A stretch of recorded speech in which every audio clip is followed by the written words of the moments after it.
At ito na mga kaibigan, natapos na natin tanggalan ng ulo at saka bituka ang ating dilis.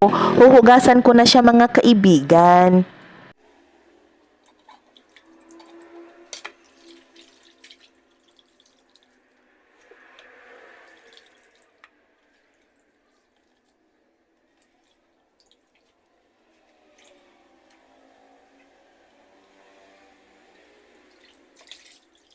Natapos ko na siyang hugasan mga kaibigan, lalagyan ko siya ng suka at pipigaan ko siya mga kaibigan ng suka upang matanggal ang lansa mga kaibigan.